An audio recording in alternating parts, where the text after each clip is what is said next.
মন্ত্ৰী অশোক সিংহাল ডাঙৰীয়া, আমাৰ মাজত উপস্থিত গুৱাহাটী লোকসভা সমষ্টিৰ সন্মানীয় সাংসদ কুইন ওজা ডাঙৰীয়ানী, সাংসদ পবিত্ৰ মাৰ্ঘেৰিটা ডাঙৰীয়া, গুৱাহাটী পৌৰ নিগমৰ মেয়ৰ মৃগেন শৰণীয়া ডাঙৰীয়া, গুৱাহাটী মহানগৰ উন্নয়ন কৰ্তৃত্বৰ অধ্যক্ষ শ্ৰী নাৰায়ণ ডেকা ডাঙৰীয়া, গুৱাহাটী মহানগৰ উন্নয়ন কৰ্তৃত্বৰ উপাধ্যক্ষ মুকুতা ডেকা ডাঙৰীয়া, অসম চৰকাৰৰ মহা অধিবক্তা দেৱজিৎ শইকীয়া ডাঙৰীয়া,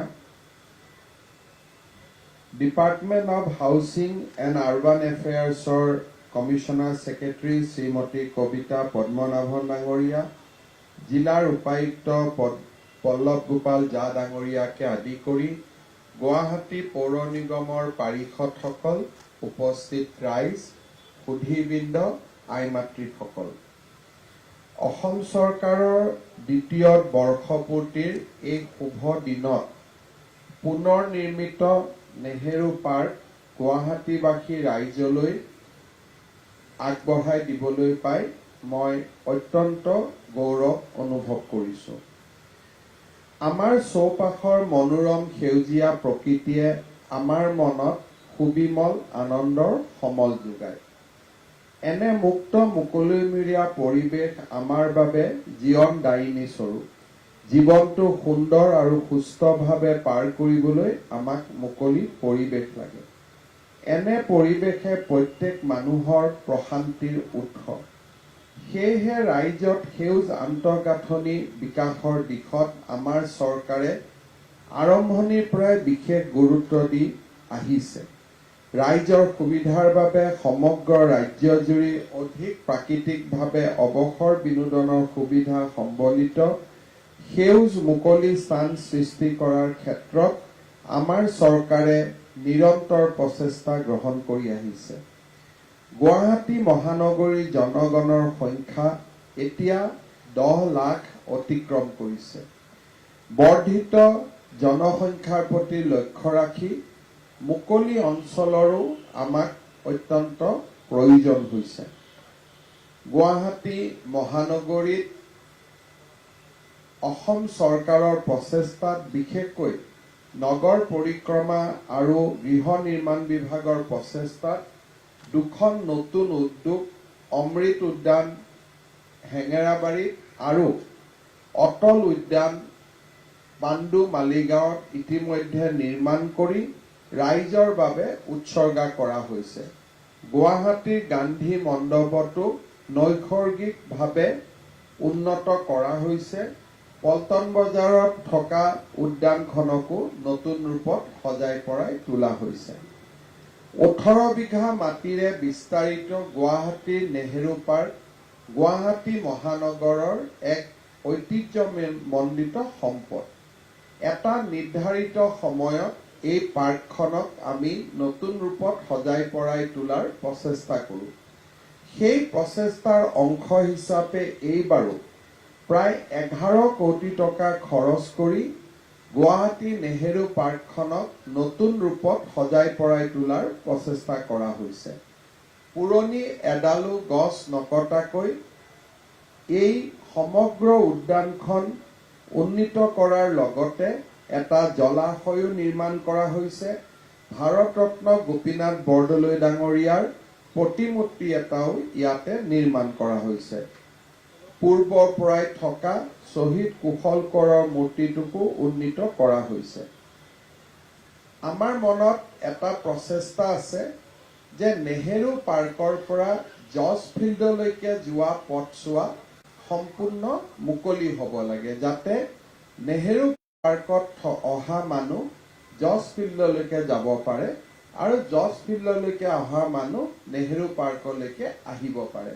মই গুৱাহাটী মহানগৰ উন্নয়ন কৰ্তৃপক্ষক মই অনুৰোধ কৰিম যে আমি যি উদ্দেশ্যে ফুড ভিলা বুলি আমি বনাইছিলোঁ, যে বেংককৰ আৰ্হিত তাতে বিভিন্ন ধৰণে ফ্লাৱাৰ্ছ আদিৰ দোকান থাকিব, পাৰ্কখনৰ এক্সটেনশ্যন হিচাপে মানুহে তাত উঠিব, কিন্তু এটা সময়ত GMDয়ে তাক অলপ অপব্যৱহাৰৰ দিশত লৈ যোৱা বাবে আমাৰ যিটো ইচ্ছা আছিল সেই ইচ্ছাটো বাস্তৱত ৰূপায়িত নহল।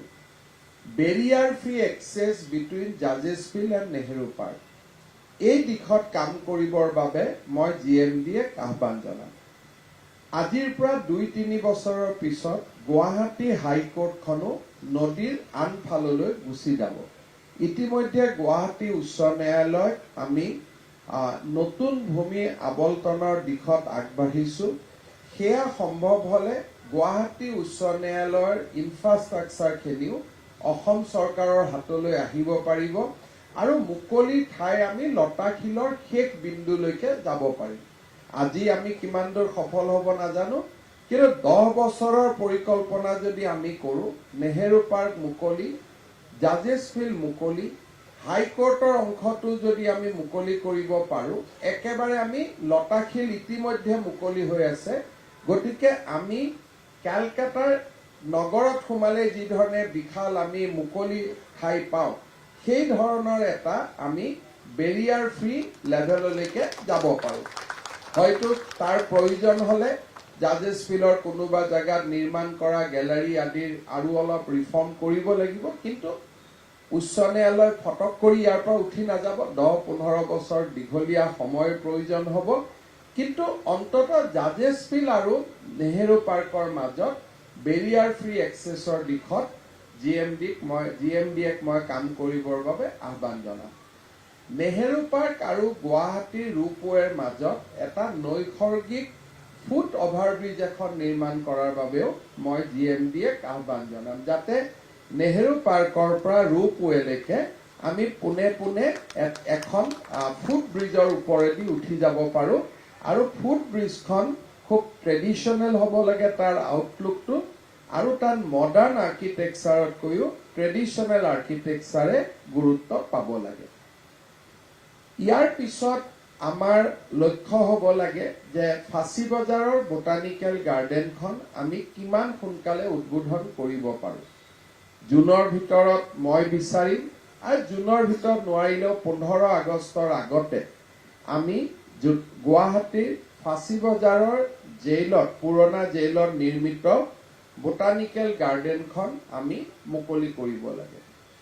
সমান্তৰালভাৱে নদীৰ পাৰত থকা আমাৰ যি কমিশনাৰ পুলিচ, তেখেতৰ পুৰণা কেম্পাছত আৰু পুৰণা DC কোৰ্টৰ কেম্পাছ আমি যি মুকলি কৰিছোঁ, সেই কেম্পাছতো আমি এটা যি প্ৰকল্প চলাই আহিছোঁ, সেই প্ৰকল্পটো 15 আগষ্টৰ আগতে অন্ততঃ কমিশনাৰ পুলিচৰ অঞ্চলটোত 15 আগষ্টৰ আগতে আমি আৰম্ভণি কৰিব লাগে। আৰু DC বাংলোত DC অফিচৰ কাষৰ মুকলি স্থানখিনি হয়তো আমি দুৰ্গা পূজালৈকে আমি টাৰ্গেট কৰিব লাগে।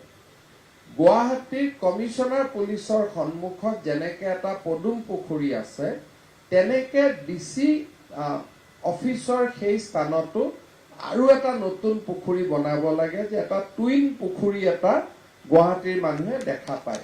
GMDয়ে নিৰ্মাণ কৰা জোৰ পুখুৰীৰ যিটো প্ৰকল্প আৰু শিল পুখুৰী প্ৰকল্প, দুয়োটাই ইতিমধ্যে সমাদৰ লাভ কৰিছে। আৰু মই ভাবোঁ যে এই ক্ষেত্ৰত আমি পাণবজাৰতো 2টা পুখুৰী, এটা ইতিমধ্যে আছে আৰু এটা নিৰ্মাণ কৰিব পাৰিলে নৈসৰ্গিক দৃশ্য আমাৰ বহুগুণে বাঢ়ি যাব। ইতিমধ্যে অশোক সিংগাল ডাঙৰীয়াই উল্লেখ কৰিছে যে আমি ইৰিগেশ্যন আৰু ফ্লাড কণ্ট্ৰল ডিপাৰ্টমেণ্টৰ বিল্ডিঙৰ স্থানত আৰু এখন নেহেৰু পাৰ্কৰ সমান আমি উদ্যান নিৰ্মাণৰ প্ৰকল্প হাতত লৈছোঁ। মই ভাবোঁ যে বছৰৰ শেষৰ ফালে আমি এই কাম হাতত ল'ব পাৰিম, আৰু সেই দিশতে আজি আমি গতি কৰিছোঁ। গুৱাহাটী মহানগৰীখনক সৰ্বাংগ সুন্দৰ কৰাৰ ক্ষেত্ৰত আমাৰ প্ৰচেষ্টা অব্যাহত আছে, আৰু খুব কম দিনৰ ভিতৰতে জুৰুড আৰু আমি মালিগাঁৱৰ ফ্লাইঅভাৰো আমি মুকলি কৰিব পাৰিম বুলি আশা কৰিছোঁ। চানমাৰী, বামুণী মৈদাম আৰু ৰিজাৰ্ভ বেংক বা হেনৰিক কলেজক সংস্পৰ্শ কৰি এলিভেটেড কৰিডৰ নিৰ্মাণৰ প্ৰক্ৰিয়াও খুব অনতিপলমে আৰম্ভ হ'ব। মই আশা কৰোঁ যে গুৱাহাটী উত্তৰ গুৱাহাটী দলং সম্পূৰ্ণ হোৱাৰ লগে লগে গুৱাহাটী পৌৰ নিগমৰ পৰিসৰ আমি চাংচাৰি পৰ্যন্ত বৃদ্ধি কৰিব লাগে, যাতে মানসিকভাৱে এইমছ পৰ্যন্ত আমি গুৱাহাটী বুলি অনুভৱ কৰিব পাৰোঁ। কাৰণ পাণবজাৰৰ পৰা গণেশগুৰিলৈ যাওঁতে যিমান সময় লাগিব, ব্ৰিজখন হোৱাৰ পিছত চাংচাৰিলৈ যাওঁতে তাতকৈ কম সময় লাগিব। আৰু লাহে লাহে চাংচাৰিৰ ফালে কেনেকে মুকলি জাগাত আমি উদ্যান আদি নিৰ্মাণ কৰি গুৱাহাটীৰ পৰা মানুহক অন্ততঃ ৰিলোকেট কৰিব নোৱাৰিলেও তাৰ পৰা যাতে মানুহ গুৱাহাটীলৈ নাহি সেইখনেই গুৱাহাটীৰ এক্সটেণ্ডেড এৰিয়া বুলি ভাবা আৰম্ভ কৰে, তেনেকুৱা ধৰণে আমাৰ মাষ্টাৰ প্লেন আমি সাজু কৰিব লাগে। আৰু চৰকাৰী মাটি যিখিনি আছে আমি কামৰূপ জিলাৰ উপায়ুক্তৰ লগত কথা পাতি আমি মুকলি ঠাইৰ বাবে ইয়াক ৰিজাৰ্ভেশ্যনৰ বাবে আমি কাম আৰম্ভ কৰিব লাগে। মই বিশ্বাস কৰোঁ যে গুৱাহাটীৰ ৰিং ৰোডৰ কাম আৰম্ভ কৰাৰ লগে লগে আমি গুৱাহাটীক এটা সম্পূৰ্ণ ৰিং ৰোডৰ ভিতৰত বান্ধি ল'ব পাৰিলে মহানগৰীখন চাৰিওফালে বিকশিত হোৱা আৰম্ভ কৰিব। আৰবান ইনফ্ৰাষ্ট্ৰাকচাৰ আমি প্ৰভাইড কৰিব পাৰিলেই মানুহ সেইফালে যোৱাৰ কামতো আগবাঢ়িব। মই ব্যক্তিগতভাৱে আৰু এটা কথা ভাবোঁ যে প্ৰতিটো স্থানতে বিমানবন্দৰৰ কাষত মানুহে আৰবান ইনফ্ৰাষ্ট্ৰাকচাৰ নিৰ্মাণ কৰে। গুৱাহাটী বিমানবন্দৰৰ কাষত এখন ডাঙৰ উদ্যান নিৰ্মাণৰ আমি পৰিকল্পনা কৰিব লাগে। বিশেষকৈ লোক নিৰ্মাণ বিভাগে ইতিমধ্যে গুৱাহাটী বিমানবন্দৰৰ পৰা ওলাই অহা পথটো প্ৰায় ৩০০ কোটি টকা খৰচ কৰি আন্তৰ্জাতিক মানদণ্ডৰ কৰাৰ বাবে সিদ্ধান্ত গ্ৰহণ কৰিছে। মই আশা কৰোঁ যে এনেধৰণৰ পদক্ষেপে আমাৰ গুৱাহাটী মহানগৰীখনক এখন সৰ্বাংগ সুন্দৰ মহানগৰীলৈ ৰূপান্তৰ কৰিব। মন্ত্ৰী অশোক সিংহাল ডাঙৰীয়াই স্বচ্ছ গুৱাহাটীৰ ওপৰত গুৰুত্ব আৰোপ কৰিছে। আমি সকলোৱে জানো যে এই ক্ষেত্ৰত স্বচ্ছতাৰ ক্ষেত্ৰত আমাৰ মহানগৰীখন আমি যথেষ্ট পিছুৱাই আছোঁ। যথেষ্ট প্ৰচেষ্টাৰ পিছতো আমি মহানগৰীখনক স্বচ্ছ সৰ্বেক্ষণত আগুৱাই নিব পৰা নাই। এই দিশত গুৱাহাটী মহানগৰৰ পৰিচালনাৰ দায়িত্বত থকা আটাইবোৰ অৰ্গেনাইজেশ্যনৰ মাজত এক মন্থন হ'ব লাগে বুলি মই অনুভৱ কৰোঁ। গুৱাহাটী মহানগৰীৰ যিটো ষ্ট্ৰীট লাইট, ই আমাৰ বাবে এটা ইৰিটেশ্যন। কৰবাত ষ্ট্ৰীট লাইট জ্বলে, কৰবাত ষ্ট্ৰীট লাইট নজ্বলে। ইয়াক আমি শেষ কৰিবৰ কাৰণে এইবাৰ আমি ইউটিলিটি কোম্পানী এটা গঠন কৰিছোঁ, যে গুৱাহাটী ইউটিলিটি কোম্পানী, য'ত গুৱাহাটী পৌৰ নিগমৰ ৫১% অংশীদাৰিত্ব থাকিব আৰু অসম চৰকাৰৰ ৪৯% অংশীদাৰিত্ব থাকিব। এই কোম্পানীটোৰ জৰিয়তে আহমেদাবাদ, মুম্বাই, বেংগলোৰত কেনেকে সেন্সৰৰ জৰিয়তে আমি লাইট বেয়া হ'লে লগে লগে ডেশ্ববৰ্ডত আমি গম পাওঁ, তাক আমি কেনেকে লগে লগে ৰিপেয়াৰ কৰিব পাৰোঁ। মই ভাবোঁ যে ইউটিলিটি কোম্পানীটোত যিহেতু নতুনকৈ মেনেজিং ডিৰেক্টৰ দিয়া হৈছে বা মিছন ডাইৰেক্টৰ দিয়া হৈছে, এই ক্ষেত্ৰত দহুৱাই আৰু GMCয়ে খুব তৎকালীন পদক্ষেপ ল'ব লাগে, যাতে ষ্ট্ৰীট লাইটৰ ক্ষেত্ৰত আমাৰ ইৰিটেশ্যন আমি দূৰ কৰিব পাৰোঁ। মহানগৰীৰ ইলেক্ট্ৰিচিটিৰ ক্ষেত্ৰত ওখ তাঁৰবিলাকৰ স্থানত কিছু কিছু অঞ্চলত আণ্ডাৰগ্ৰাউণ্ড ইলেক্ট্ৰিক ৱেৰ আমি কৰিব পাৰোঁ নেকি, তাৰ দিশতো আমি চিন্তা কৰাৰ সময় সমাগত। গোটেই মহানগৰীখনত কৰিলে কষ্ট বহুত লাগিব, কিন্তু এটা এটা অঞ্চলত আমি কৰিব পাৰোঁ নেকি আমি চাব লাগে। গুৱাহাটীৰ ইলেক্ট্ৰিক পোলবিলাকো নান্দনিক ধৰণে নিৰ্মাণ কৰি পোল টু পোল ইলেক্ট্ৰিচিটি ৱেৰ নাৰাখি তলত পাইপেদি কানেক্ট কৰি পেলাই কনচিল ইলেক্ট্ৰিচিটি ৱেৰ দি কৰাৰ সময় সমাগত। এই দিশতো আমি কাম কৰিব লাগে। বহুদিনৰ মূৰত পানী যোগান প্ৰকল্পক আমি ৰাইজৰ বাবে মুকলি কৰি দিবলৈ সক্ষম হৈছোঁ। ১২,০০০ নতুন ৱাটাৰ কানেকশ্যন অহা মাহৰ ভিতৰত লাচিত নগৰ আদি এৰিয়াত আমি মুকলি কৰি দিম। চাওঁতে মই বিশ্বাস কৰোঁ যে এই বছৰৰ শেষৰ ফালে আমি বহু লোকক ৱাটাৰ ছাপ্লাই কানেকশ্যন দিব পাৰিম। যিসমূহ মানুহৰ মাজত এটা ধাৰণা আছে যে গুৱাহাটীৰ পানী যোগান প্ৰকল্প আৰম্ভ হোৱা নাই, তেওঁলোকক মই বিনয়েৰে সৈতে ক'ব বিচাৰিছোঁ যে এই মাহৰ শেষৰ ফালে আমি 20,000 লোকক ৱাটাৰ ছাপ্লাই কানেকশ্যন দিবৰ বাবে সক্ষম হ'ম আগত থকা এতিয়াৰ মাজত। সমস্যা হৈছে যে গুৱাহাটী মহানগৰীৰ ৰাইজে ৱাটাৰ কানেকশ্যন ল'ব আগবাঢ়ি অহা নাই, কাৰণ বহুতে নিজৰ ঘৰত ইতিমধ্যে ডিপ টিউবৱেল আদি বনাই ৰাখিছিল। গতিকে আমি যিমান প্ৰেছাৰ আমাৰ ওপৰত পৰিব লাগিছিল সিমান প্ৰেছাৰ আমাৰ ওপৰত পৰা নাই। মই ভাবোঁ যে লাহে লাহে ডিপ টিউবৱেলৰ পানীৰ পৰিৱৰ্তে আমি আমাৰ প্ৰকল্পৰ পৰা পানী লোৱাৰ বাবে আমি চেষ্টা কৰিব লাগে। মই গুৱাহাটী মহানগৰ উন্নয়ন কৰ্তৃপক্ষক Hslc প্ৰকল্প আৰু গুৱাহাটীৰ কৃত্ৰিম বানপানীৰ পানী Hslc দি ব্ৰহ্মপুত্ৰ নদীলৈকে বোৱাই দিয়া প্ৰকল্পত মনোনিৱেশ কৰিবলৈ মই আহ্বান জনাম। ৰাজনৈতিক বাধা থাকিব, কিন্তু ৰাজনৈতিক বাধা অতিক্ৰম কৰিও ৰাইজৰ হকে কাম কৰাৰ বাবে এখন চৰকাৰৰ সাহস থাকিব লাগিব। চৰকাৰে যেতিয়া কৰবাত চৰকাৰে আত্মসমৰ্পণ কৰে তেতিয়া সেইখন ৰাজ্য কেতিয়াও ভাল হ'ব নোৱাৰে।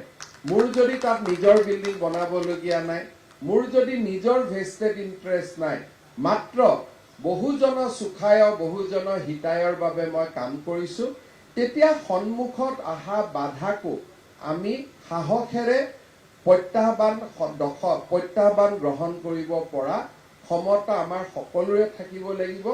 আৰু দুখীয়া দৰিদ্ৰ মানুহসকলেও যাতে লেণ্ডলেছ নহয় তাৰ বাবে আমি ন্যায়সংগত ৰিছেটেলমেণ্টৰো ব্যৱস্থা কৰিব লাগিব, যাতে সকলোৱে আমাৰ উদ্দেশ্যৰ ফালে গতি কৰিব পাৰে।